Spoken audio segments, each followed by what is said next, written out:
Olá, meus amigos, estamos de volta e vamos fazer aqui mais um React. Estamos de volta ao PoE, vamos ter aí a liga já já. E como vocês sabem, provavelmente nesta altura eu tive bastante doente aqui, não conseguia falar depois da ExileCon. Tem sido 2 semanas bastante difíceis, mas tenho agora andado a melhorar e vou fazer aqui o grande teste, que é fazer um React pela primeira vez no canal desde a ExileCon. E este React é um grande React, é um React de 1 hora, cerca de 1 hora. Portanto, se quiserem, se ainda não viram e quiserem acompanhar comigo, eu estou muito curioso em ver esta entrevista. Eu desde a ExileCon que não vi mais nada sobre a ExileCon, não revi nenhum vídeo nem nada.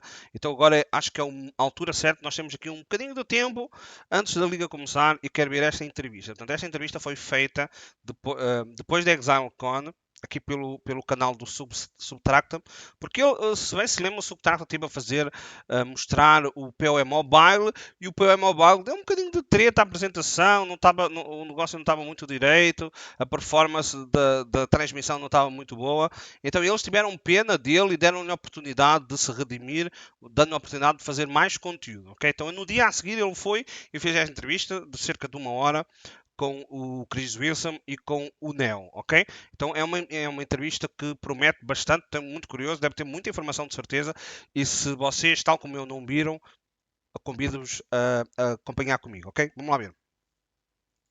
Hello, how's it going, everyone? Subtractem here with a post-ExileCon interview with Chris and Mark.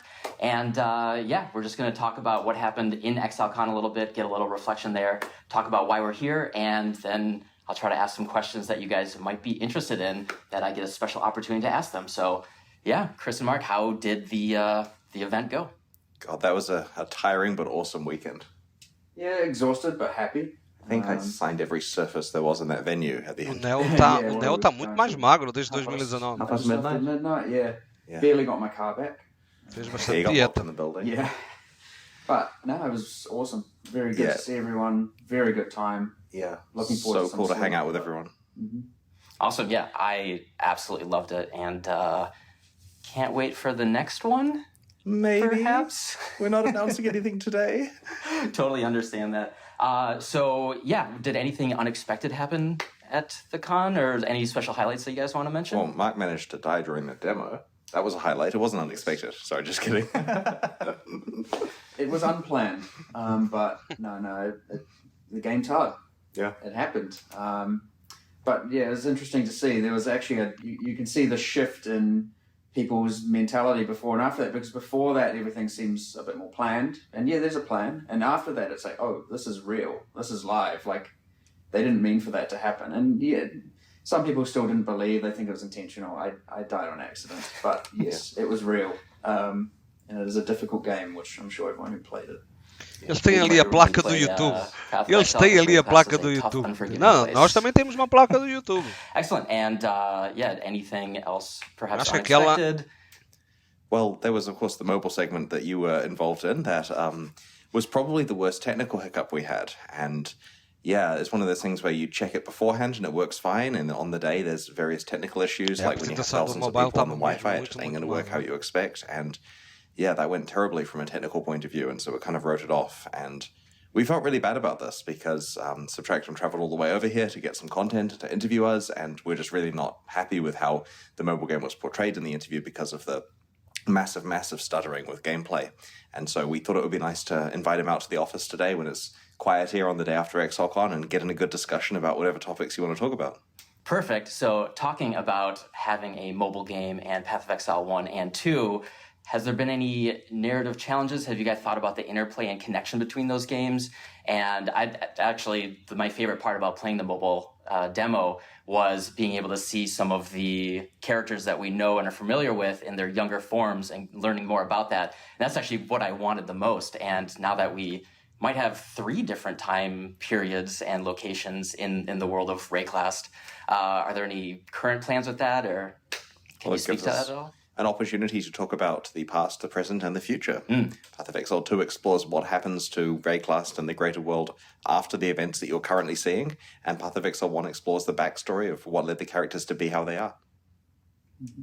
It's going to be, we've got the prequel, the guess what you'd call current timeline of PoE 1 and of course the future timeline of PoE 2, and it's good that there's enough time between each of those to make sure that we have, I don't want to say infinite, but pretty much an infinite amount of time to fill in with content patches for all of those games. And yes, there's going to be a little bit of making sure that every single expansion patch we do for PoE 1, that it makes sense in the timeline of PoE 2 going forward from that point. And same thing with mobile, making sure that it makes sense for PoE 1, and so vocês tinham percebido que o mobile, so mobile é o there's início plenty das of classes, time não there, é? and Até antes do sure will come together pretty well. engraçado, não é? Speaking of Voltar a ripple fazer in the water, conteúdo para três one of the timelines most controversial diferentes. things is Path of Exile 1 and 2 being totally separate games right now. In terms of philosophical approach and how you guys are going to be dealing with leagues and how you think about the games, should we be thinking of them as just, I'm a Path of Exile 1 player, I'm a Path of Exile 2 player, I love both, or what kind of player am I, and what should I be thinking, going into having multiple games now? We definitely want people to play both if possible. If some people prefer one of the games, want to skip one of the leagues, depending on what it is, that's always fine. Path of Exile is a game you can pick up and come back to whenever you want to. And obviously when you watch the PoE 2 demo and we're taking care to explain the mechanics and combat stuff in a careful way, and it feels a bit slow-paced, while the reality of people playing proper in-game characters is, of course, the speed and combinatorial complexity that we've come to love from Path of Exile, if there are aspects of either game that you prefer, it's a good opportunity to keep playing that one because we're supporting both of them as much as we can in the future. Awesome. From my perspective, I'm a player too. I played the game before I got hired here. I still play the game every single league, and I am looking forward to playing both, every single league for both of them. And I mean, hopefully that answers enough of what I'm looking forward to do and what we're trying to achieve. So, yeah, I mean, I can speak to that demo, that Huntress. That might be my new favorite class in all of Path of Exile. Sorry, Raider, but yeah, the Huntress felt real good. More of that. That's all I'm asking for. Nice. Now, speaking of the split, in terms of one of the other fears is resource allocation between Path of Exile 1, Path of Exile 2. Is that something that you guys want to comment on right now?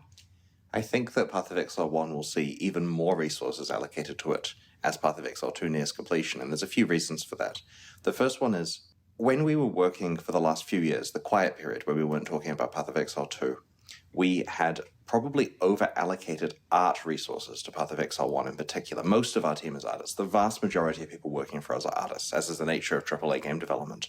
And we were producing leagues where every single piece of content was, to some extent, unnecessarily new, because Path of Exile has such a vast library of assets that we can fall back on. And this was slowing down development of Path of Exile 2 quite a lot. It was taking a lot longer than we expected. And so we realized that we needed to make sure most of the artists were working on Path of Exile 2. And we had the Path of Exile 1 team, with a small team of artists, primarily consisting of designers and programmers, able to reuse all the stuff we've made and make sure we're coming up with new mechanics that used our existing art in interesting ways. And you'll notice when you look at leagues over the last couple of years, they've been a bit less art-intensive than ones like, say, Heist or Betrayal that involved dozens of characters and crazy new tile sets and so on. And so the environment art team and the monster creation team and so on have been hard at work on Path of Exile 2. But that pipeline is going to eventually run out of work to do as the game gets completed. Like, for example, with concept art, where they work out, especially environmental concept art, where they're sketching new areas. I mean, we know what the new areas are for the 6 acts of Path of Exile 2. At some point, they're going to run out of new areas to work on, in which case they're available for either future Path of Exile 2 expansions or Path of Exile 1 expansions. And so, as the teams of Path of Exile 2 gradually get taken off the major production mode they're in at the moment, it's going to free them up to be working on both games. And so we'll probably be seeing quite meaningful Path of Exile 1 expansions that continue to grow, especially once the Path of Exile 1 team, it's not that they're going to be competitive with the Path of Exile 2 team, but they certainly want to pull in good player numbers. Mm-hmm. And so there's going to be quite a drive to try to, gently one-up the other game in terms of the amount of awesomeness that we can actually deliver. So we're expecting to see some good stuff. And I'm sure Mark has a unique perspective from the PoE 2 point of view as well. Yeah, I mean, there's quite a lot of developers working on both. Myself, sure, I'm not inputting the data for the monsters or anything, but I am certainly deciding what they are, what they do, and for both contexts. And from the art perspective, looking at from just, say, monsters, and I mentioned this at the convention as well at one point, but something like Sanctum, the bosses in Sanctum were taken from PoE 2 resources. Like those are like Lycia was a monster that was made for PoE 2, a boss that hadn't found a home in PoE 2 either yet or as of this current or as of when it was ported. And so we were like, well, let's use it in PoE 1. And so even then, even though you've got all these artists working on PoE 2, a lot of them are kind of indirectly working on PoE 1 because we're using a lot of those assets in PoE 1 as well. And we've been doing this for a very, very long time.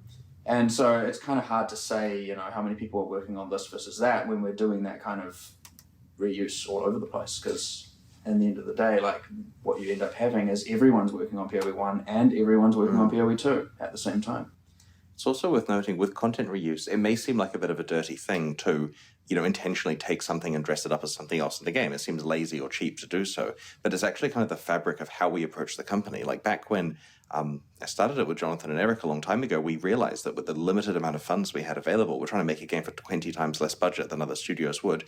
We had to go deep on the Eu quero fazer uma pausa aqui porque este assunto é muito importante. Eu acho muito importante. Eu, como apaixonado pelo jogo, e ouço tanta merda na internet. Então, vocês já agora deixa avisar que se vocês estão vendo este vídeo vai ser longo, não é? O vídeo tem 1 hora e eu quero comentar e quero bater papo com vocês. Portanto, se vocês não querem ver o vídeo porque é longo, fechem. Amigos na mesma. O papo aqui vai ser longo e tem muita coisa interessante e é por isso que eu estou vendo este vídeo e é por isso que eu tenho toda a vontade de reagir a este vídeo. Porque eu sabia que o Chris e o Neo iam dizer coisas interessantes. Então há aqui uma coisa que eu fiquei... Eu estava vendo e até arrepiei aqui. E arrepiei aqui porquê? Porque isto é um excelente sinal do que vem aí. Eu ouvi muita merda desde que a ExileCon aconteceu. E depois o conteúdo que saiu depois, ouvi muita merda na internet, muitos youtubers, streamers comentando, pessoas no meu Discord, mandando mensagem privada, vocês sabem quem são, né? Dando a sua opinião, feedback, né? Eu respeito, mas a maior parte delas eu discordo completamente, né? E porquê? Porque a maior parte da galera está vendo este negócio como uma coisa negativa para o jogo. E muitas poucas pessoas estão olhando para esta ideia de o PoE estar dividido em dois como o resultado ser algo positivo. E eu acredito que o resultado pode ser realmente algo muito positivo. Eu sei que hoje em dia é difícil acreditar nas empresas dos videojogos, é difícil acreditar que possa sair produtos bons, não é? É difícil, até recentemente era muito difícil acreditar. Agora acabamos de ter aí, há uma semana, não é? O lançamento do Baldur's Gate 3, que foi um jogo brutal. Para mim, o melhor jogo nos últimos anos que eu já joguei. É um jogo gigante, com muito conteúdo, muita qualidade. Por que é que eu estou a falar deste jogo? Porque é um jogo que teve cerca de 6 anos de desenvolvimento, 400 pessoas a desenvolver o jogo. E é um jogo que não tem microtransações, não tem shop, não tem nada dessas tretas. Vocês compram um jogo e jogam. E tem toda a experiência. E é um jogo que tem uma experiência cinematográfica, uma história brutal. Todas as conversações do jogo são faladas com áudio, tem áudio. Os personagens falam com uma perspectiva cinematográfica, tudo aquilo, todas as falas tiveram que ser gravadas com os movimentos do personagem, a expressão facial. Muito trabalho que está incutido naquele jogo. E, portanto, é possível fazer coisas realmente grandiosas quando as empresas acreditam, quando os developers acreditam, estão trabalhando apenas para aquele projeto, estão trabalhando para fazer o melhor produto possível. Claro que nós hoje olhamos para fora aí e nós vemos a maior parte das empresas não estão trabalhando para isso. Não estão trabalhando para fazer o melhor produto possível. Estão trabalhando para ganhar o máximo de dinheiro possível. Fazer um produto bom, mas se possível, o principal é ganhar dinheiro.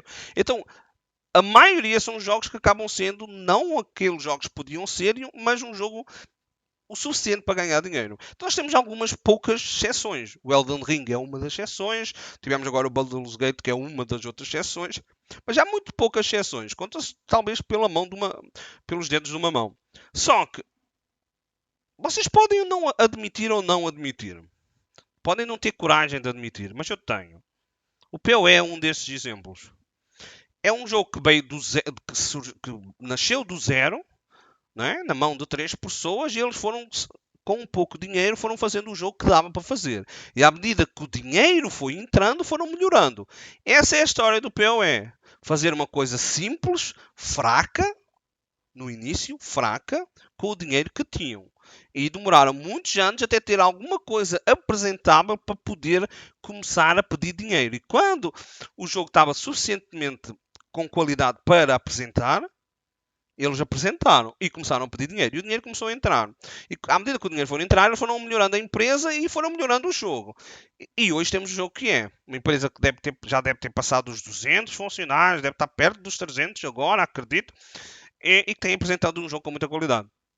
Então, quando eles falam aqui que estão dividindo o jogo e tem as pessoas a trabalhar nos 2 jogos, e que o Chris disse uma coisa aqui, que foi a primeira vez que eu ouvi, que me deixou super positivo, que ele lembrou um facto que é óbvio, mas que eu ainda não tinha pensado, que é o facto do PoE 2 estar na meta final, não é? Nos últimos meses de desenvolvimento, quer dizer que quando a grande produção de desenvolvimento para o PoE 2 terminar, todos esses recursos vão ficar livres. Então, esses recursos que agora estão tentando terminar no PoE 2 vão estar livres para também trabalhar no PoE 1, por exemplo. Então, isso não quer dizer que de futuro o PoE 1 vai morrer, até pode acontecer exatamente o contrário. A qualidade do PoE 1 melhorar, aumentar a quantidade e a qualidade também. Porque a todas as pessoas que a empresa contratou podem estar disponíveis para fazer coisas melhores no PoE 1, não é? E estamos a falar de temporadas e expansões futuras para o PoE 1 e para o PoE 2. E isso é fantástico, não é? É óbvio que nós temos que ver. Nós temos que esperar e ver. Eles estão dizendo que é assim. Nós temos que ver como é que vai ser realmente o futuro do PoE 1 e do PoE 2 jogando um ao lado do outro. O Chris acabou de dizer logo no início da entrevista que a ideia é que as pessoas joguem os dois e que tenham temporadas diferentes, não é? E portanto, quando um estiver lançando, o outro está tipo, no fim da liga, não é? E vão substituindo. Então, na cabeça deles, a ideia é que eles consigam manter as pessoas nos 2 jogos, não é? Que haja novidades sempre entre um e o outro, que se as pessoas gostarem dos 2, continuarem gostando dos 2, vão saltando de um para o outro, em vez de se calhar de ir para outros jogos. Eu acho que isso é possível. Isso é possível. Eu gosto do PoE 1. Estou a gostar muito mais do PoE 2 daquilo que vi. Mas claro que se o PoE 1 continuar a ter conteúdo novo, é óbvio que eu vou ter vontade de provavelmente continuar a jogar o PoE 1. Se ele continuar a ter conteúdo novo, é tipo o Diablo 3.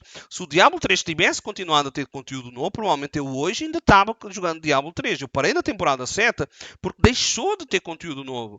Então, se continuasse a ter, provavelmente eu ainda estava jogando. Como eu estou jogando outros jogos mais antigos até, que vão tendo updates e eu vou lá e jogo um pouco. Então, eu acredito no Chris Wilson, porque ele sempre fez aquilo que disse. Então, temos todas as razões para acreditar. Nós todos temos razões para acreditar. Eu sei que há muitos céticos aí, há galera que joga o jogo todos os dias e continua cético com o futuro do PoE, mas joga todos os dias e todas as ligas. E todas as ligas está vendo conteúdo novo, mas continua cético. Não sei porquê, mas continua. Eles só deram razões para a gente acreditar. E isso é muito, muito interessante. Por isso é que eu vejo muita treta aí na internet a dizer, cara, o PoE 2, isto vai ser o fim do PoE. O PoE 2 não vai ser um falhanço. O PoE 2 vai matar o PoE 1. Tipo, cara, é sempre o mesmo erro, que é, nós estamos aqui perante uma empresa que há 10 anos que está entregando o trabalho, está mostrando para nós que é uma empresa de sucesso, que consegue fazer as coisas que eles dizem que vão fazer. E há 10 anos que as pessoas duvidam. Há 10 anos que as pessoas dizem que não vai dar certo. Há 10 anos dizem que os caras estão fazendo errado. Mas continuam jogando o jogo. Então, tipo, galera, se vocês gostam do jogo, Se até hoje vocês gostam do jogo, se vocês acreditaram na empresa, só há razões para continuar a acreditar. Não estamos falando de outra empresa que engana a galera, que lança jogos sem conteúdo. Não, estamos a falar da GIGANTE, que há 10 anos que faz ligas de 3 em 3 meses, com expansões uma vez por ano, grandes expansões uma vez por ano, entregou sempre. E agora estão dizendo, e acabaram de anunciar o PE2, mostrar, dar a data, mostrar mais coisas, e a gente sabe que ele vai sair. Acabaram de dizer que vai ter os dois. E acabaram de mostrar, matematicamente, mostrando que é para estar com os dois no futuro. Há alguma razão para nós acreditarmos que isso não vai ser assim?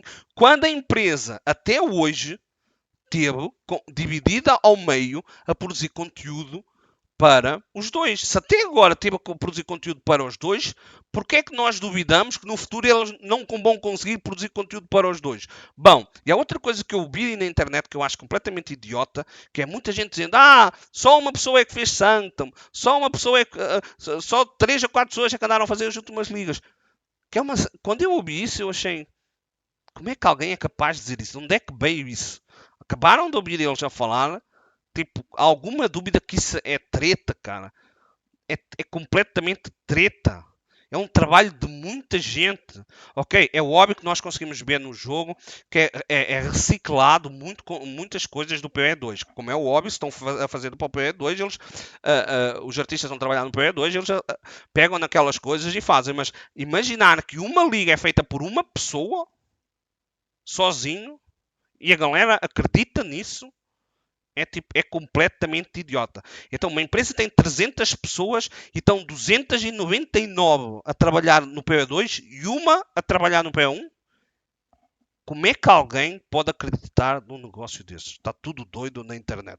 Content reuse. We had to make sure every asset could be used in as many different ways as possible, like color reskins and resize shapes and chop stuff around and make sure that we could reuse it as much as we could. And this is important as well for action RPGs, where it's all about procedural generation of areas and random monster mods and getting to fight the same thing in 50 different ways and different combinations of leagues and different combinations of mods on it and ways that you're playing and so on. And that means that we have a pipeline set up to be able to make one thing and use it in 20 different ways. And that lets us leverage stuff between the two games really well. And so we're internally using PoE2 stuff all over the place in PoE1 in more subtle ways than Mark's even mentioned here. I mean, the GDC talk, Path of Exile, Designed to Play Forever.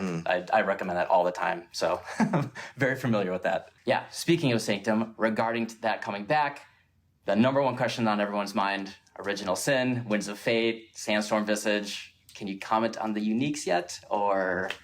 Are we bringing those ones back? I believe our current intention is to keep them as they were.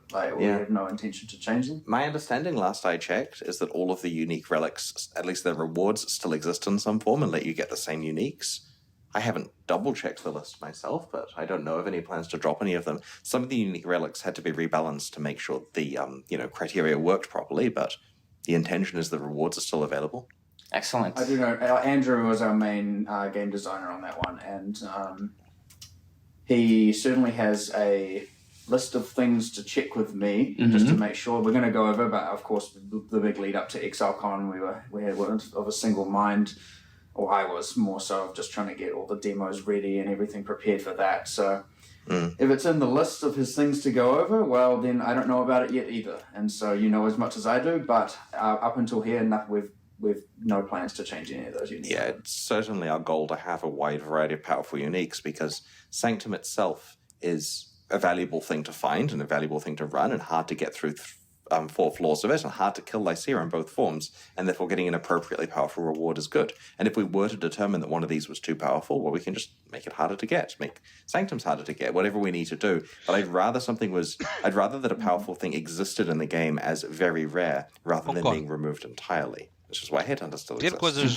poderosas é bom, tem que ser raras. My attempts to change it in the past. And actually, speaking of Sanctum and how it's set up, one of the coolest things that I saw this weekend is that you guys are bringing in some tweaks to Sanctum for defenses actually applying to the resolve loss. And I thought that was a beautiful, elegant solution to, like, one of the biggest complaints during Sanctum League was that the meta build, which it has been for a while, thanks Pox, is Righteous Fire, and especially Righteous Fire Juggernaut. And, low DPS, high defense, had a little complaint with that, and this sounds like it's a great addressing of that. Now for 322, looking at their strategic setup of all of that, very, very excited for it, but I'm a little concerned for us kind of outscaling that and, certain specialized builds just being way out of whack. And just like the way that you guys did it with Sanctum and now with the rehash of Sanctum, can you speak to the strategic element and how you're kind of balancing player power versus, using that strategy there? Well, we're okay with people working out what builds work best in Sanctum because it's itemized and you can trade 4 Sanctums. If you can specialize and just get a pile of Sanctums and run them profitably, that is a way to play Path of Exile.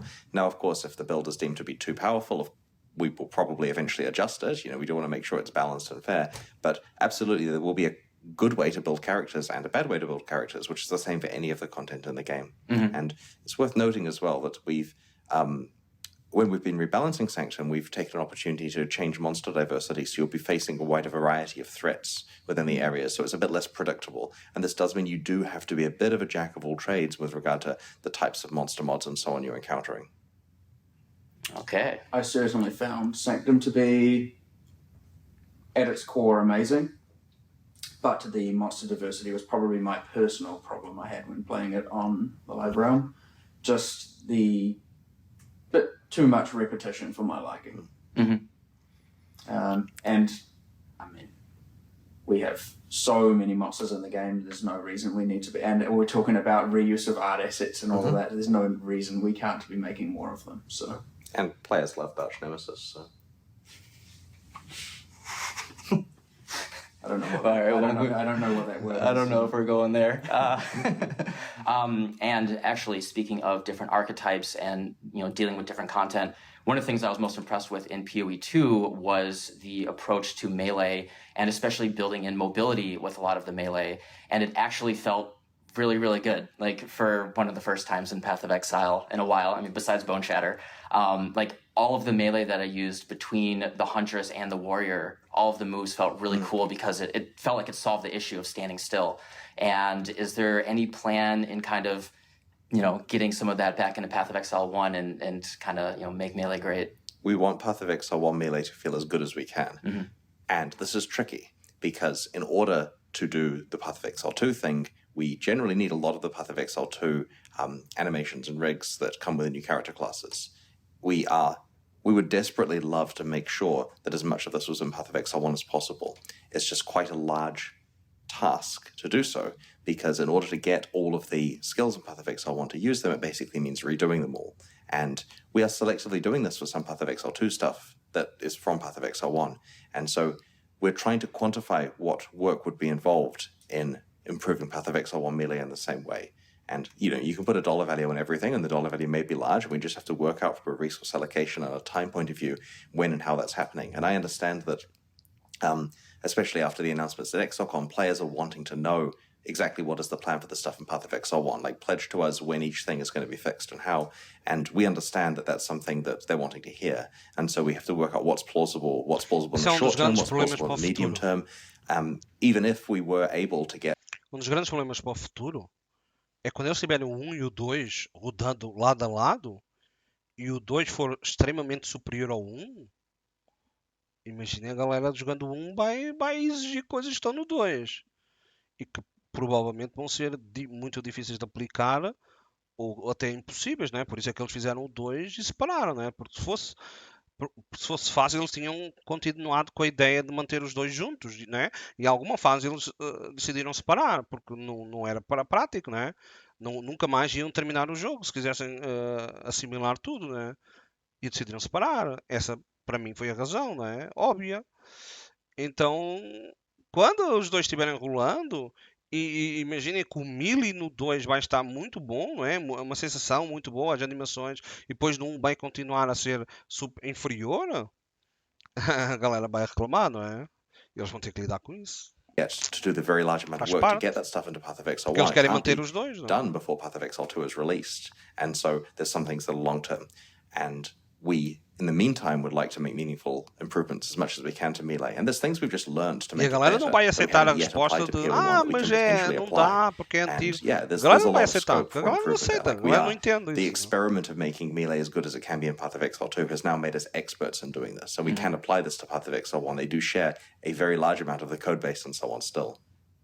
And Mark very likely has a more accurate understanding of this. Well, it's certainly, yes. I mean, as Chris said, there's a dollar value on everything, but resources are finite, right? I mean, you're talking about large amounts of, we'd have to change every skill, or a large amount of them. We would have to then do the same with the effects, the character animations, but also the balance ties in with a lot of what goes on there. Like those skills moving at, the way that they move, is it going to hold up in the kind of POE1,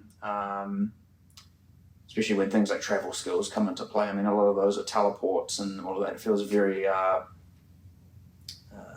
responsive, I guess, whereas like a lot of the more movements in POE2 are a lot more subtle and flowy, and they have a good flow to them, but they're very not start, stop, which is a lot of what POE1 is. So will that hold up where now you have some stuff ported over or re-implemented, re-added, and some of it's flowy and some of it's start-stop? Maybe. It might be fine. But either way, it's a lot of character animating, a lot of rigging, because you'd be talking about if we were to take the new characters, put them into POE1, well, you have to re-rig every single armor to them. And that's all well and good. It's easy to say, well, just do it. But like now those people aren't making new content. Yeah, there's an They're not adding opportunity stuff to the cost. game. And so then there's hire more people. Well, I mean, easier said than done. Very easy said than done, especially the right people. Jobs@grindinggear.com. Please apply if you're a world-class animator. We've got a custom engine. These people have to be trained on our engine in order to do that, and these things. And that balloons out into just a massive, massive resourcing task. Mm-hmm. And it's very, very difficult to know whether or not it can be done, how it should be done, and the logistics behind it all is just very, very complex. So, but we're going to discuss, see what we can do, because we certainly want that to be the case. It's just a matter of getting all the pieces in the right place at the right time. I can see you guys have thought about Melee a lot. It is a very large desire of ours to make it perfect. We have felt inadequate for Melee for a number of years. Mm. When other games have also Melee, we feel embarrassed and we want to be best in class. Like they're playing catch up. Like we like it when other people are playing catch up with us. And so that's. O que ele disse agora, eu acho fundamental, que não é para gerar treta, não é? Mas é isto que vou ser sincero com vocês. Ele acabou de dizer agora que eles querem ser o melhor da classe, não é? Eles querem ser os melhores. Eles querem ser o melhor action RPG, eles querem ser os melhores a fazer tudo. Eu acho que é assim, essa mentalidade que nós temos de ter, não é? Isso mostra que eles realmente querem fazer o melhor jogo possível e não o jogo que dá mais dinheiro. Isso é uma das coisas que eu senti, não quero puxar para aqui a treta do Diablo, né? Mas isso é uma das coisas que eu senti jogando o Diablo 4, não é? Que é, eu como jogador antigo da Action RPGs, eu ao jogar no Diablo 4, eu perguntava-me sempre, não é? Estes caras não estão fazendo o melhor Action RPG. A Blizzard foi a mãe, não é? O pai e a mãe dos Action RPGs que nós conhecemos hoje. Eles deviam estar fazendo o melhor possível. E é óbvio que vocês olham e percebem que não é o melhor possível. Tem problemas lá gravíssimos que eu perguntava-me, eu estava a jogar, como é que eles fizeram isto? Esta empresa tem que fazer o melhor possível. Deveria ter que entregar o melhor possível. E eles não entregam. E não entregam por causa disto. Porque eles não estão com o objetivo de fazer o melhor possível.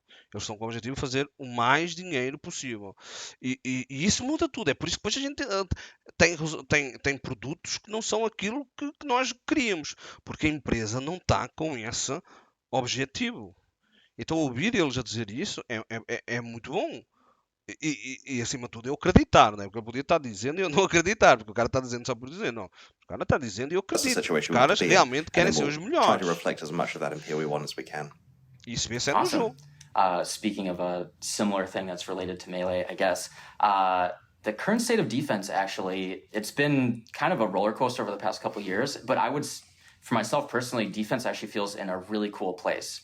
Like, we have so many different options between Fourth Vow, Blood Defesa no Notch, PoE atualmente Doppelgangers. tá bom. There's so many A galera tem cool que options estudar to e become very perceber, tanky across mas basically defesa every tá tendency in muito the bom. game. Are you guys really happy with Eu where acho. defense is right now? It's obviously always a continual Pode melhorar. conversation, and things are changing. And is that influencing the way that you're thinking about defense? And I've heard some things, I don't want to like lead the question here, but I've heard some things about defense in PoE 2 as well, being very different, the approach to it and the plan there. And what's the interplay between PoE 1 and 2, and how you guys are thinking about defense right now? I would say in PoE 1, I'm pretty happy with it. Again, there's always the small things, and there's the whole everyone running Grace Determination kind of situations and all of that, and you could argue one way or the other whether or not these are good things or bad things. I'm sure these things will continue to be balanced. As for PoE 2 and how they differ, I wouldn't say they're fundamentally different. You still have the three core defenses. You still have life. There is one thing which I will note. We told some people, but there is no life on the tree in PoE 2. Okay. And I know that's not a defense, but it is your effective life pool. Right. It's your life pool, not your effective life pool. It is your life pool. This means investing in the alternate. You, instead of now having this whole kind of I need to get 150% increased life, 200% increased life, you have this kind of like minimum standard you need to hit. You now are investing even more passives into these really interesting Não tem vida other na defensive tri do mechanics, PoE2? whatever they are.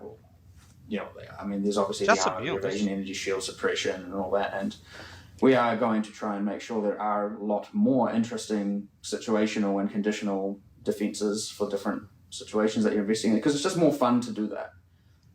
Life is life.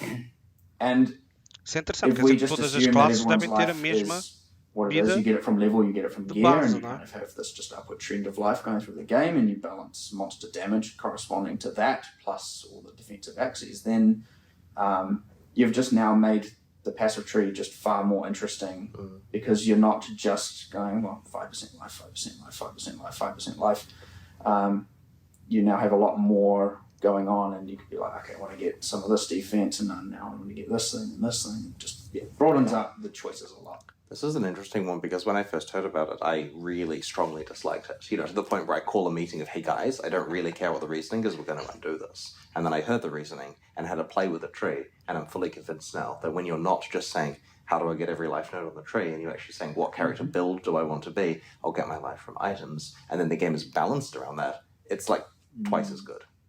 But don't worry, we're not going to strip life from the passive tree in Path of Exile 1. And of course, there are new defensive mechanics. I mean, like the obvious one being dodge roll. It is a active defense, I guess you could call it. And you can invest into it. You can spec into it. You can make it better. And that is like one example of new ways you can do that. It works so well with the grand animation cancelling stuff as well. Oh, yeah. I'll tell you, that's a tricky one. You get into the muscle memory of space barring. Then you go play PoE 1 and running, playing, and that's right. Space bar doesn't do anything. Well, it closes UI. But, you really got to get into these two states of mind for that one. My first half an hour of playing PoE 2 recently was pressing spacebar to close the overlay map or whatever, and instead rolling. It happens for other games as well, where like you go from this top-down WASD movement games, and then you go into Path of Exile, and that's right, that's not how that works. So it's just you get into muscle memory and habit from playing different games, and then you do it. And it's the same thing here when you're jumping back and forth between these, especially with that spacebar. And I love to I don't know why, I just find myself logging in, running around town, just spamming spacebar everywhere I'm running, just dodge rolling. It feels faster than running, but it's exactly the same speed. Yeah, I actually took my phone out and I timed it. Yeah. I walked between one area, and then I dodge rolled between one area, and I was like, all right, it really is the same. Mm-hmm.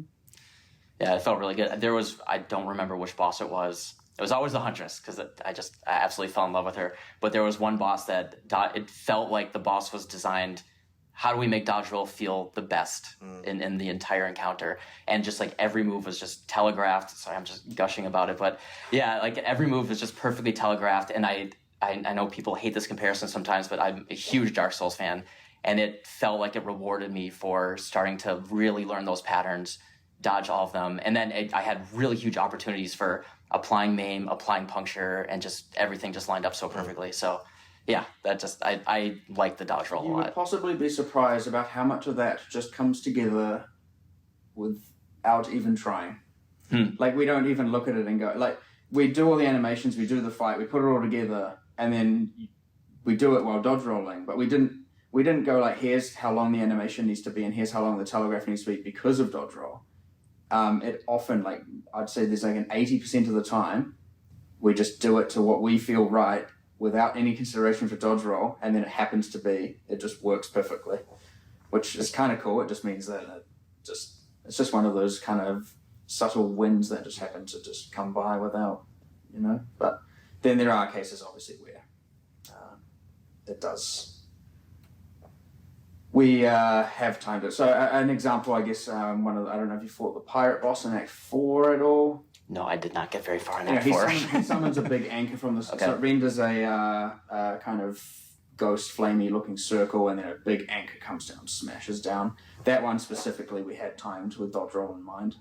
Trying to think if there were many other obvious ones. There were, not coming to mind immediately, but some are, and then a lot of them melee and monsters swinging and doing stuff like that. It just comes together quite naturally. I love the way you can dodge roll between the legs of some monsters. Oh yeah, that's fun. That is fun. I spoke about that in my boss talk, but in PoE 1 everything has a central hitbox. So everything's a big cube, right? Yeah, everything's just a square. And our grid is a square. The ground is just square grid, right? That's how it all works. And mostly for pathfinding, we cannot have things larger than a certain size. So object size 5, we call it. And projectiles have the same thing. A projectile cannot be larger than object size 5. These are technical and I believe mostly performance limitations. And but then you said, how does Katava work? That's exactly what I was just going to ask. It doesn't move. So they're allowed to be big if they cannot pathfind. Oh, okay. And he animates, but he never moves off the spot. Arakali's the same. She recedes down and then teleports and comes back up, but she never pathfinds. Now her death animation moves to the center, but it's animated to move to the center. There's no actual pathfinding going on. And we added the concept of sub-objects, server-side sub-objects, I should say. Okay. And so we added the concept of server-side sub-objects, and what we can do is effectively they can turn on and off. So for example, I can, if just simulating Katava a little bit when he buries his hand on the ground, we can then turn on the sub-object, and now you can damage it.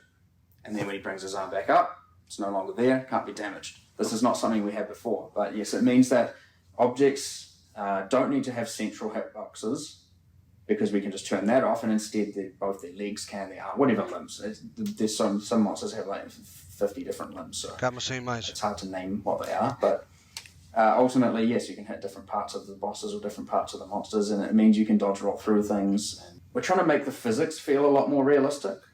Things have collision when they should, and don't have collision when they shouldn't. Whereas, like, yes, a lot in PoE 1, for example, you have we struggle with quadrupeds, and so you have like just the beast monsters, the bears, the ones in like Act 2. They're quite long, but their object size is quite small because it can't be larger than 5. I mean, they're a rectangle if you were to look at it, or an oval if you want to look at it from like a top-down perspective. Coitado do cara. But then we have to make them a square. And so what you will find, and it's hard to notice a lot of the time, is that if you then went up to melee it, you'd intercept. Isso era uma coisa que acontecia a mim. Gravar e a câmera desligada. But on the sides, it'd probably be about right. So this now that we have a lot more close range, intimate melee going on in PoE 2, where you actually are in their face doing, like armor break is a good example. Yeah, you step forward into it. We don't want you to like step forward and then you're just like intersecting with the monster, trying to hit its center. So for larger monsters, we give them different sub-objects at different positions with different sizes, and it just all makes it feel a lot more like there's a lot more collision, a lot more physics, and it makes it just feel a lot more realistic in a good way, and thus more visceral, I guess, is another way. The other thing we have, which I hadn't actually spoken about as well, as this thing called pushy mode. Okay. An interesting name. But what happens now is if you have this is all kind of tangential to melee, but it is what makes it feel very grounded. Is this pushy mode concept is a monster can have we give them a size. Eu vou dar aqui uma pausa, se calhar esta parte eu vou skipar, porque ele está a falar sobre hitbox, não estamos vendo, não faz muito sentido estar ouvindo também. The state of offense, part of exam for new players, expect power level in PoE2. Ok, eu vou skipar aqui esta parte da hitbox. I have a Mage Blood Tornado Shot character with the Crucible trees and all of that. How do you guys currently feel about offense in Path of Exile 1? Similar question, scaling into Path of Exile 2. Also regarding like borrowed power between the leagues, looking at all that, like we had Sanctified Relics and then we have the Crucible trees. And yeah, when we have those things, they feel really, really good. And, I think people get a little bit of, they get that FOMO, or they just get, they feel that, okay, this impending loss. But kind of knowing, at least for me, the confidence that I've been feeling pretty good league after league for a while now. It feels pretty good. Do we anticipate this as kind of a pattern? Do you feel like this pattern and the systems that you have in place right now are kind of heading off any sort of like 315 event, and like feel like our current power and that scaling is in a good place right now? In the past, our philosophy was try to make stuff core as much as possible, pile the game full of content because a bigger game is better, and it's because people liked systems, we leave them in generally, right? You get to keep talismans, you get to just have those forever, and any stuff we release in that's the first of the expansions that started to have its own unique reward arc, which is why I use it as the first example. I understand the power level of talismans is very low by current levels, but basically every one of the things that we had would, like catalysts and, anointments and that kind of stuff would just all get piled into the game, and you get more and more of these. And that's good, but they all add a small amount of incremental power gain compared to the previous league. They let you juice your mods up slightly more, they let you do a bit more damage, they let you progress a bit more quickly. And it got to the point with, the 315 situation where we, looked at the power creep and said we need to do something about hitting off some of this. And that was received poorly because, people don't like to lose something they have. Fair enough, and we've heard that. And so we've been making a bit more of an intentional decision recently to be conscious of what power creep we cumulatively merge into the base game.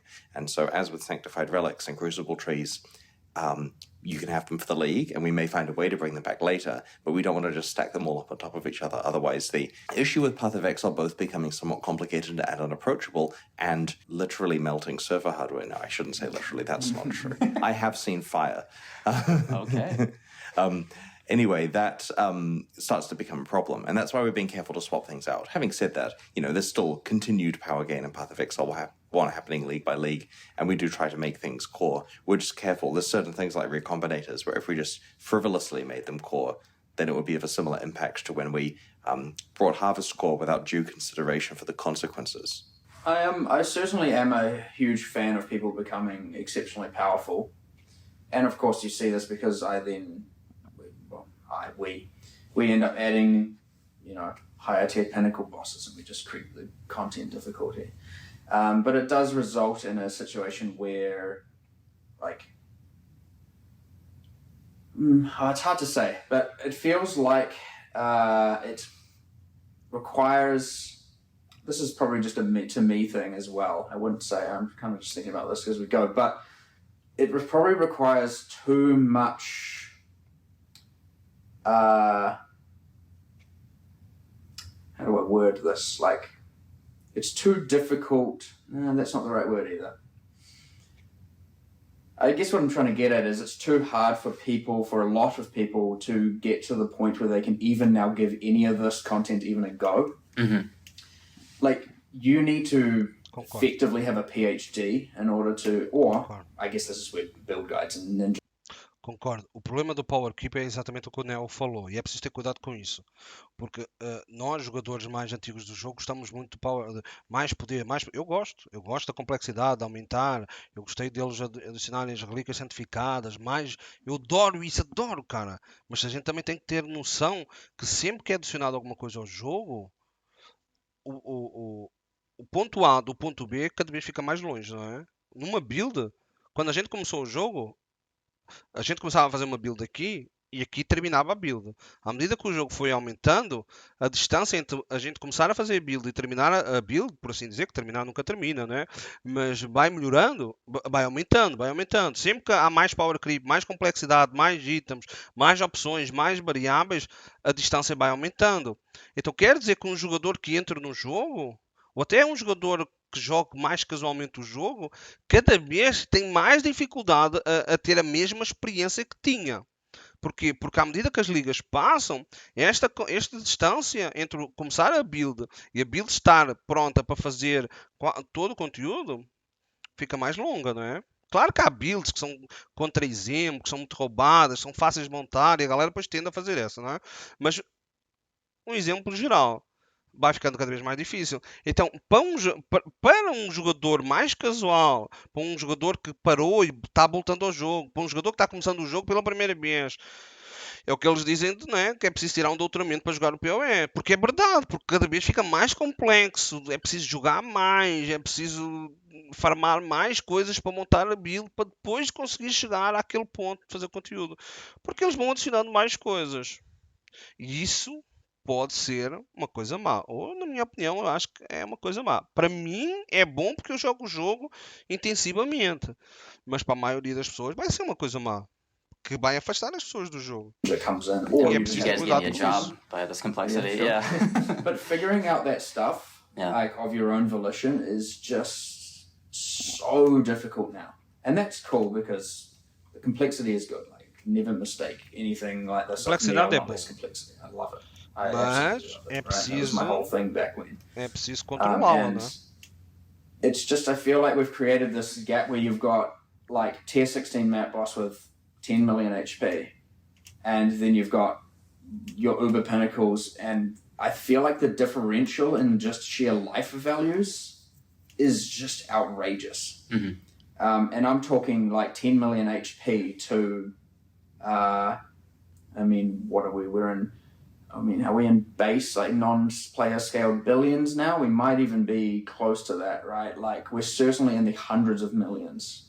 So you've got this just absolute extreme multiplier between those. And I'm just looking at it going like, well, player power is relative to monster life, monster difficulty, right? Those things are the same. Like, you could be weaker and they could be less, and you would still feel as powerful because you're just destroying them. But that would mean you're weaker than what you were yesterday. Even if the monster is proportionately weaker than what they were yesterday, it would still feel bad. And so there's this difficulty where you can't go backwards at all, even in that regard. Yet on the same scale, we're literally at like, you know, int max levels of life going on and levels of degen, and like you're hitting these just walls of like, how do we even make this work anymore? Like, how do we can't give it more life. It's like, It won't fit in the number. and then like you can't just give it damage mitigation because obviously that affects leech and everything. So you give it a kind of like, what are you supposed to do? A hidden damage mitigation where it doesn't affect all that stuff. And so you'd start getting into these weird problems that we never had to encounter before because we could just keep adding more and more power. And we have hit that point. Like, there have obviously been those builds where you're playing poison and all of a sudden your damage wraps around. And so it stops dealing, you get so many poisons, it stops dealing damage. And then the damage ramps back up because it goes all the way to negative, back to zero, back all the way through to positive, probably, I guess, 2.1 billion damage per minute, I believe. And then at some point it was changed to be like more, instead of per minute, it was per some other magnitude. And, you know, that alleviated it for a while, and then it didn't even take like 3 months. It probably took only another month and people are back there, you know, because they just found some new trick. And so you start getting into these weird situations where, like, sometimes the intention isn't to just make people weaker. It's not. In fact, it's rarely to make things weaker. It's to just create that little bit more space so that we can allow either more people, but not the top people, to become stronger, or we can add higher difficulty content without it just being absolutely like completely capped out. And you know, I say difficulty, and you could say, well, more life isn't more difficult, but you know, in the same sense, like, there is a correlation there. There's some soft and rages in there too. Yes. So I mean, and that's where we do have to start kind of thinking about those mechanics on that level as well. But I mean, ultimately, at the end of the day, the intention's never really to just flat out nerf things for no reason, right? Like, we're just trying to create space if we do it, or to have it that, well, you can look at it from the other perspective of you nerf X so that so that Y, which being 10X, is now all comparatively buffed. But of course, everyone playing X feels worse, and everyone feeling Y doesn't feel better. And so even though you have created a flatter, here are all these builds that are now viable, and this one build is still viable but less viable, and if it's a much better playing field, no one felt good about it. Or I say no one, it's an extreme. You know, some people... A lot of the people playing conversion chat. Yeah, I know, like but I'm speaking in lots of general sense. Yeah. That is what happens, and we have created space, and that's cool, and we've created more room for us to add more cool content and change things, yet we've kind of pleased as little people as possible. And that is honestly the ultimate struggle with balancing anything, that is trying to find out how exactly to make people feel good, make the game feel good, and do the right thing, and do what we believe is the right thing as well. And it is unbelievably difficult. And I'm sure every single game company struggles with this every single live service game struggles with this exact same problem. Mm-hmm. Very topical recently. Yes. So regarding the complexity a little bit, it's a good segue. One of the coolest things about Path of... Is it good? I don't know if it's good, but you guys do own our souls once we get to maps. And, you know, you guys have owned my soul for like 8 years now. However, I have struck, like, every single one of my friends, and this has been echoed by so many people, that has asked me to play Path of Exile.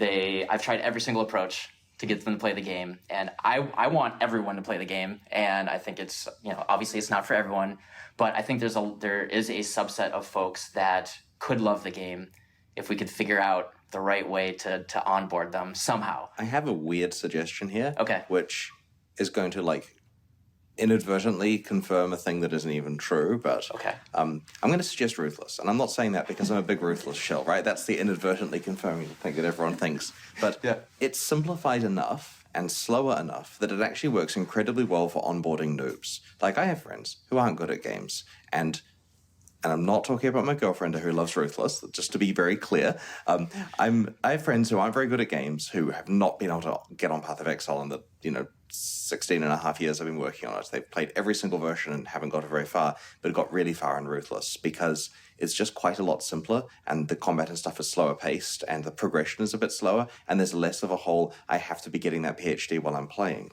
And then, of course, you can graduate from Ruthless to the slightly more complicated version of the game that actually has 50 crafting mechanics you have to understand to make your items correct, and all the stuff you have to stack. So while Ruthless was marketed as, this is march over hardcores and it's so difficult and can you handle it? The reality is, it's kind of Path of Exile for beginners, and then the hard one is the one that requires the PhD. I can actually confirm that. One of my best friends who started playing before me, he always got overwhelmed between me and my other friends kind of having conversations about crafting or our economic strategies midterm, and he actually very much fell in love with Ruthless, and he gets to red maps by the end of an entire league, and he's very happy, and I totally buy that. However, I'm trying to figure out how to word this properly. Some way to even, I know about the help page and putting work into something that no one's using, and I totally buy that. But some sort of onboarding resource that's not just content creators in the game. I would love more people to be able to play. If we can solve that. Yeah, I know it's hard. So part of it is correct introduction of mechanics, right? Path of Exile does not do a particularly good job of onboarding you to the stuff in a slow, gradual, meaningful way, right? We tried our best, but it's hard. PoE 2 is doing a better job of that. We get the ability to, with many years of hindsight, actually have a think about how we want to onboard stuff. And an example of a thing, for example, that I know we're doing better in PoE 2 is there comes a point for any new player playing PoE 1 without assistance where they hit that thing to do with your skill gems going in the items and you want to swap an item, and that suddenly means you have to get the same socket colors somewhere else on your character. And it's that wall of like, oh, I see, I have to, okay, how am I going to do this? What currency do I have? I have 3 jewelers, what do they do? And you know what I mean? There's a bit of a wall there. And it even affects existing players who are trying to, high-level players who are trying to swap items. So in Path of Exile 2, that problem just doesn't exist. And that means that it's significantly easier to onboard someone into both the skill system and the item system because they both just operate independently of each other and make their own separate sense. You're not stuck having to take your equipment you want to use off for another one because of sockets, and you're also not stuck having to drop a skill because you want to wear different boots with move speed. And that's helping make it more onboardable by taking this horrible wall out of the way. Honestly, this question plagues me every day. Like, making things more approachable is, without making anything less complex, is something I would love to achieve. Yeah. And I honestly don't know how to do it the right way. We have 100 times in the development of PoE 2 hit things where there's such an easy change to make that would slightly reduce the depth of something compared to Path of Exile 1, and we feel that is the death knell of a sequel. If the players can say, you've dumbed it down, then it's dead, right? No one will get behind it. And so we have made sure that not a thing has been dumbed down. Everything is as deep or deeper than the original game. And the onboarding would be so much easier to solve if we could dumb down anything. But we're not going to. That's not what we do. Okay. All right. I'm very excited to get some of my friends. They know some of my friends that they've been bouncing off. I watched a video the other day, can't remember who it was by, which is that the game seems more complicated than it really is. If you just play and just click, do what you're doing, you'll probably have a reasonably fun time. Well, hopefully a very fun time, If you start looking into what everything does and thinking you need to know it all, then you will overwhelm yourself very, very quickly and scare yourself. And then, because you will now believe that unless you know these things, that you're at a disadvantage, which could or could not be true, you'll probably terrify yourself out of playing. Whereas if you just kind of play and just go with the flow, you should hopefully have a good time, assuming that it's the kind of game for that kind of personality or person. Yeah. The same is true for a lot of hobbies. Like, let's say someone wants to get... É verdade isto. Que é, as pessoas às vezes jogam PoE e estão tão massacrados por informação, não é? Por ideias pré-feitas que viram o youtuber a falar, ou o streamer, ou os amigos, e esquecem-se de jogar o jogo, não é? Esquecem-se de... Nós não temos que jogar o jogo. Vou puxar outra vez o papo do Baldur's Gate. Cara, uma das coisas que eu mais gostei agora da minha experiência de jogar Baldur's Gate, o jogo é enorme. O jogo é enorme e ninguém esteve jogando o jogo antes dele sair. Não havia vídeos na internet explicando como é que vocês deviam jogar. Não havia streamers a streamar antes de todo mundo. Não havia vídeos no YouTube a sair antes de todo mundo. Quando eu fui jogar Baldur's Gate, né, o jogo estava no Early Access e depois saiu os dois, só tinha o primeiro ato no Early Access, depois eles fizeram o primeiro ato para o lançamento e adicionaram o 2 e o 3. Então quando eu fui jogar, voltei a jogar o ato 1 refeito, não é? E joguei o 2 e o 3. Então a minha experiência foi completamente solitária. Não vi nada, não fui influenciado por ninguém, por nenhum vídeo, por nenhum streamer. Então eu adorei a minha experiência porque eu joguei o jogo do meu jeito. Não havia o jeito certo. Não estava streamando, joguei do meu jeito, ninguém ficou dando ideia, nem sugestão, nem dizendo que estava fazendo errado, ninguém estava dizendo mas eu fiz de um jeito melhor, eu tenho que matar o boss daquele jeito, eu tenho que fazer a quest daquele jeito. Cara, eu fiz do meu jeito e adorei a experiência.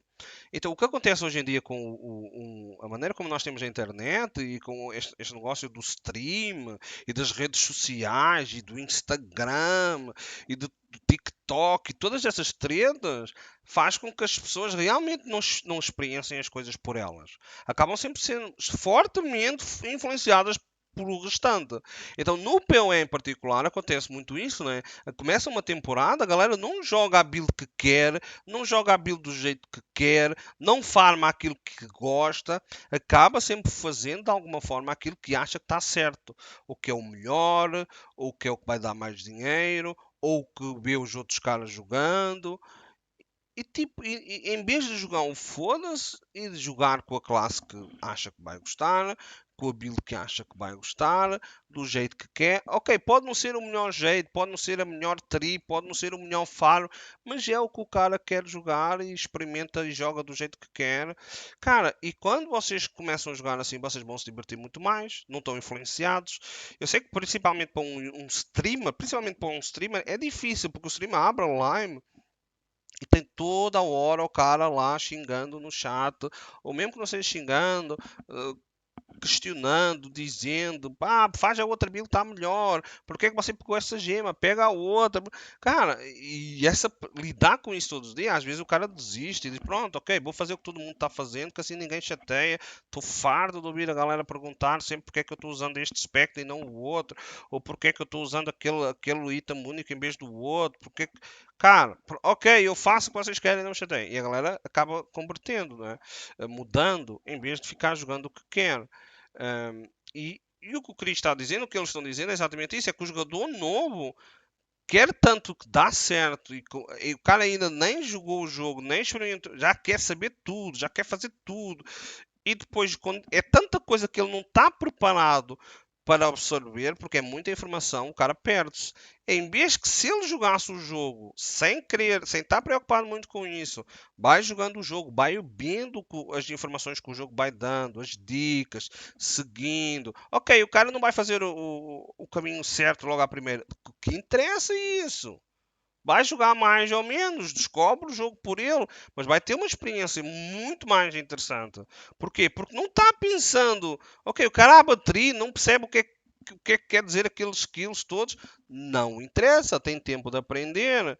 Não é? O cara não está usando a melhor base, não interessa, está usando a que dropou, cara, e vai aprendendo. Então, tipo, isso é algo que nós, como jogadores, também a mentalidade tinha que mudar, não é? E se calhar o jogo realmente pode se tornar mais simples se o cara não quiser aprender tudo de uma vez. For só aprendendo um pouco cada vez, lendo as tooltips e tudo isso, e vai aprendendo, tirando pequenas dúvidas do que está acontecendo. Agora, quando o cara vai na minha live, o cara está começando a jogar, e o cara está começando a jogar, já está perguntando qual é a build mais foda do jogo. É foda, porque quando o cara vai pegar a build mais foda do jogo, vai pegar já com uma data de sistemas em cima da build. Quando o cara, para começar a jogar, o cara só precisava de uns rarozinhos que garantiam o cap das resistências e a build estava jogando. Mas o cara vai logo querer ter a cluster. O cara nem sabe o que é uma cluster, já vai atrás. Está montando o build, já está atrás de uma cluster, já está atrás do Anoid, já está atrás de uma data de sistemas que ele nem sabe ainda onde é que vai pegar o negócio e já está atrás disso, já está por coisas na cabeça que vão confundir. Isso depois acaba que a experiência não seja tão positiva, né? But you O can Chris get vai into it falar by disso. reading all the fitness forums and looking at the exact mile splits you've got to have and the exact cardio heart rate you've got to be in and how you're supposed to carb load Exatamente. beforehand to do all this stuff. Exatamente. And at the end of the day, it's basically a spreadsheet. And Todas that's umas overwhelming. A lot of regras. people bail out there. But the Olha a galera alternative que is, vai ver o RF do click on the box. monsters or put the shoes on or whatever the analogy is. Perdes Just ali. get started and play. And it actually onboards you okay-ish. And you can worry about the carbs or path of Pois building o jogo spreadsheet é at a muito later time complexo. once Pô, you're more vão ver o comfortable guia with the do game. box de uma But build super unfortunately, complexa, life is about toneladas de min-maxing these days. informação, Everyone needs to em vez hustle de with their começar games por uma because coisa attention simples. and spare time are very limited. You know, they want their exercise to pay off immediately. They want their gaming to pay off immediately. And that means jumping right to the hardest thing, watching the hardest guide and saying, Querem wow, fazer this logo is o farm mais complicated. It gets them foda. there faster, but a more natural A approach build certainly logo, gets them there DPS, probably in a more tank, tudo easy ao mesmo way. speed, farm, tudo ao mesmo These tempo. shoes represent like 4 hours of internet research. What's the best running shoes? I totally get that. Yeah, that was actually a really cool thing I noticed when I leveled up in PoE Mobile. when you first get introduced to the passive tree, you know, that's the famous Path of Exile moment, they actually only show you the 2 choices. And until you select one of them, you can't zoom out and look at it. And I think that was a big thing that I think Preach said in his playthrough was there's only 2 choices. You know, just understand that there's only 2 choices right now. Don't get overwhelmed. It's not that big of a deal. Stay zoomed in initially. We've experimented internally with this in Path of Exile 1 ages ago and found that when many players are presented with just choose between A and B, they say, I know there's a big passive tree. You're hiding it. What are you doing? Where is it on Google? I found it. Oh God, this is complicated. Why isn't this in the game client? You know? And so it is tricky. It makes a lot of sense for mobile because we are targeting a wider audience there. Obviously, the game is still as deep as possible, but there are things we're doing there that we would be more careful before doing in Path of Exile 2 for sure. Mm-hmm. There's less of a direct comparison, I guess. Now, what would you guys say to bring it back to philosophy in Path of Exile 1 and 2 a little bit? I actually love that Neon said that he likes a lot of power, and you know that's obviously a concern that people play. But should we expect a different power level initially? I mean, obviously we're very far away, but you know, can we get that Enigma Frozen Orb? Like, it feels like that's kind of what we're going for in Path of Exile 1 and Path of Exile 2. Are we thinking just like hammered in, or what kind of? I would say my primary restriction on power, if you want to call it that, is simply I do not want it to be that, which comes back to visual clarity. You should be able to see what is happening. You should be able to see what monsters are doing. You should be able to see what your character is doing. And it shouldn't just be, I watched a video. Esta é outra coisa que eu não entendo, cara. Que é, para mim, um dos maiores problemas do PoE1 é não se conseguir porra nenhuma. Não se consegue ver porra nenhuma no jogo. O jogo chegou a um ponto que é tanta coisa na tela, o jogo tão rápido, tantas explosões, tanta AOE, que não se vê nada, não é? Como é que eles vão resolver isto no PoE2? Vão mudar. Vão reduzir a velocidade, vão reduzir os AOEs, vão reduzir as coisas que aparecem. O jogo tem que ficar mais lento para não acumular tantas coisas. E a galera critica isso, não é? A galera critica isso. Cara, isso para mim é um grande problema do PoE1. É não se conseguir nada na tela. E isso é uma das principais coisas que eu estou adorando daquilo que eu vi no PoE2. Sente-se muito mais o combate, sente-se muito mais os skills, dá muito mais tempo para reagir.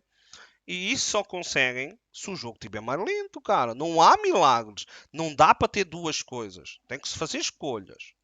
Yesterday, I don't know, maybe you showed me it, and it's just, I was like, what am I looking at? And it's just colors and teleporting, and that is even still kind of... That's not the egregious one. That's still kind of fine if it's very, very rare and very, very out there, but everything is just too fast for your brain to even be able to process what's going on. It's like 1 attack a second feels slow, 2 attacks feels better, 3 feels kind of good, 4 feels great, 5, it carries on. 10, we can have a game with 10 attacks a second, but 4,000 somehow? Like, there has to be a line. It's like setting a speed limit at 300 kilometers an hour on the roads, right? You know, if you've somehow built a 2,000 kilometer an hour super machine, then you're annoyed at us. But you know, the average like gameplay will still like. Well, just don't you want to be able to see what killed you? Don't you want to be able to like understand what killed you? Like, I know people are asking for details, but isn't that because the cause is yielding the dá um request shot for a that tudo problem? e portanto nem interessa. Like, As pessoas nem querem ver quem são os monstros que estavam lá. A galera nem percebe quais são os monstros que se spawnaram. Os monstros simplesmente desaparecem, só vem um loot. E por alguma razão a galera acha que isso é divertido. Se a gente entra no mapa, nem sequer chegaram a ver os monstros. I love doing that. I mean, that's my whole thing. I want you to be able to find ways to create builds of the week, like I did way back when. And all of a sudden now everything just feels kind of easy because you've learned all this and accomplished it. But I at least want it to be that you can comprehend what is even happening. Mark is in charge of this, and he is Mr. Power Fantasy in terms of wanting characters to feel good. Like, any punchiness in Path of Exile 1 is directly because of Mark, and he is in charge of Path of Exile 2 in this way. Yeah, so don't get me wrong, like, the power people have is a direct resultant of a direct choice of you. Yeah, a resultant and a choice, yes. Yeah. But it is certainly the case that it is very easy to get to the point now, very easy, I should say. Again, I'm not wanting it to be impossible, but it is very easy to get to the point where you can no longer tell what's happening. Mm-hmm. And I experienced this a lot going back to the approachability with other people witnessing the game, and they're just like, what am I looking at here? I don't like. It's just, you want power without it feeling like it is super frantic, I guess, or like overly accelerated. And that is, hard to achieve, because a good way to scale power is to scale speed, right? It doesn't, like, you could scale power only through damage, and then you're just moving at the same velocity the whole time, and that's nowhere near as fun. Of course, you don't want that, right? So you want a bit of both, but it certainly feels like the speed is at the top end out of control. And this is not for the average player. The average player is nowhere near going at this. I'm talking about like very, very, very top end levels of power, speed. I don't know. The words get a little bit conflated. Prior to ExileCon, we're obviously aware that we're showcasing some methodical, clear demonstrations of how combat works in a combinatorial way, showing off all the different skills, and it's not fast, right? Like, we know the players are going to watch it and say, but where are my zooms, right? And sure, we're showing combat in Act 3. Isso é outra yeah, coisa you're que eu not achei que... zooming that hard by Act Como é que a 3. galera não You certainly percebe? can be Tá going fast vindo if o you choose to by gameplay this point, pausado. if you build your character that way. Claro. But we had the question of, do we find some zoomy combat, some insane Path of Exile stuff, and show it at ExileCon? And we looked into this. We started to make characters. We wrote a script. The problem was, because we are still the better part of a year away from release, we don't want to misrepresent it, where we pick a level now, hastily, 2 days before ExileCon, to reassure people that they're getting the power they want, and then are committed to hitting exactly that level. What if we actually wanted to be a bit higher? What if we wanted to be a bit less? And so we're going to take the time to make sure we've worked out where Path of Exile's endgame power level is at, and then showcase it with something that's actually accurate and reassuring. And we don't think players are going to be disappointed there. Last couple questions. One of my favorite things about the approach of Path of Exile, I think very, very few games actually have, is the sandbox approach of, we're going to throw things in that might just objectively be kind of bad right now. In 2 years, there's going to be some combination of like, oh, I can run this alternate quality haste with Wilmus Requital. Speaking of lack of visual clarity, that's the thing I did last league. And crazy interactions just happen. At the time of the inception of that item or that mechanic, or at the time of like a player discovering it or something happening at a league, some league mechanic, how much of that would you say is intentional? Are you surprised sometimes when something doesn't show up for like a year and you're like, I can't believe players didn't find it right away? Or that's just one of my favorite things. And like, how much of that is actually intentional? We plant a lot of seeds and we wait for them to grow, and there are so many things in the game that are just bad because they haven't grown and will one day combine with something. Mark, you're putting stuff in all the time. Most of the really cool things that get discovered are not foreseen.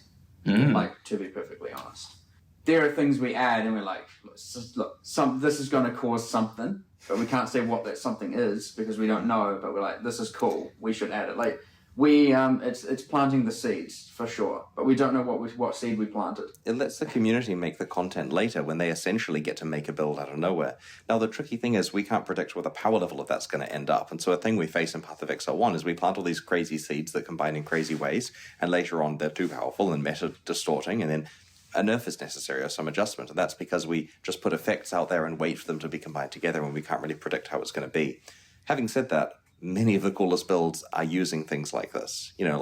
Ward Loop is an example where we didn't expect. Like, if you'd have pinned Mark down beforehand and said exactly what are they going to do with Ward, he'd have said something, No, I love all the discoveries, and I love discovering them myself, right? But you're talking about many hundreds of thousands of people, getting to look at these things once it goes live versus a dozen internally or 2 dozen internally. It's like, you're never going to find all these things.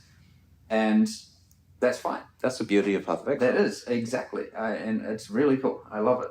Yeah. Right? And we're directly inspired by Magic the Gathering there. They print some weird cards occasionally and then wait. Helm of Obedience is a perfect example, but I won't go into the analogy in too deep a way. And I loved trying to hunt the broken mechanics and the things that interact, and I loved trying to find things that people hadn't done before. And like, when I originally was like, I'm talking way back when, like before I even worked here, over a decade ago, that was one of the things that made me love Path of Exile the most. Basically got hired by a build of the week, right? Yeah, I did. Yeah. Yeah, because you liked it. Yeah. So now you run the game. That's actually a perfect segue to my final question. What is your guys' favorite builds of all time?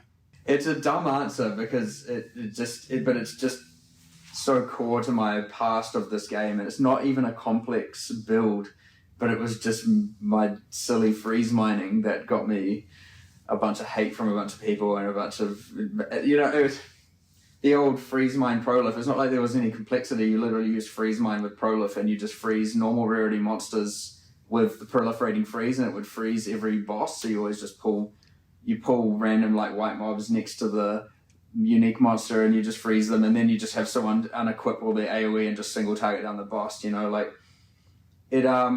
It was borderline exploitative from an outsider perspective, but it was kind of like, well, I mean, that's how it works. Like, what am I supposed to do? It wasn't bugged, it wasn't anything, and then it caused all kinds of kind of ethical debates about whether or not I should be doing that. And as a staff member, I'm promoting exploitation because I was playing with people on stream quite frequently back then.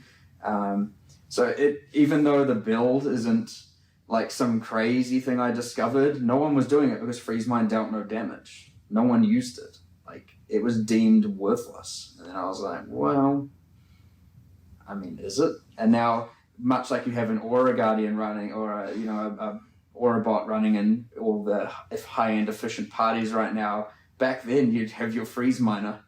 You're probably just running a 2-link freeze mine and prolif. You don't even need the other gems, and it's just it holds a special place.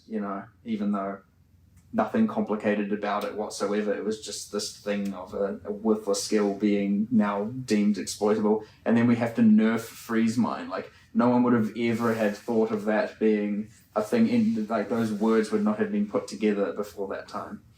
So, well, we were just talking about nerfing Cast on Death over the weekend. So. Yeah, well, sure. Again? Yes. All right.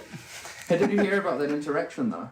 No. So, during the Trial of the Ancestors League, if you die in the match, you don't actually die because of the totem. You come back to life. Yeah, that whole kind of cooldown. So you can just run over with Cast on Death, and then you respawn. Yeah, why not? It becomes completely. So you can something nuke Andrew them. Brought up. Yeah. Okay. And it's just like all of a sudden now another just support gem that has very, very niche use cases. You're like, well, actually, this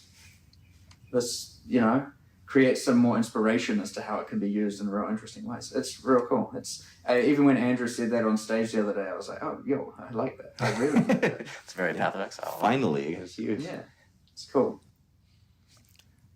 This is going to be a really boring answer, but my favorite build that I have played is a really vanilla Molten Strike Juggernaut that I put together myself a long time ago, where I waded into the monsters and Molten Strike them to death, and it felt good, and it felt like I was actually hitting them, and they died, and I found good items, and it was in hardcore, and I didn't die, and it just was a good experience, and that's the one that I preferred over net decking with other people's build guides, where I just follow it. Like, my most powerful character would have been a recent Righteous Fire one. Cool. But the credit goes to the people that put that together, right?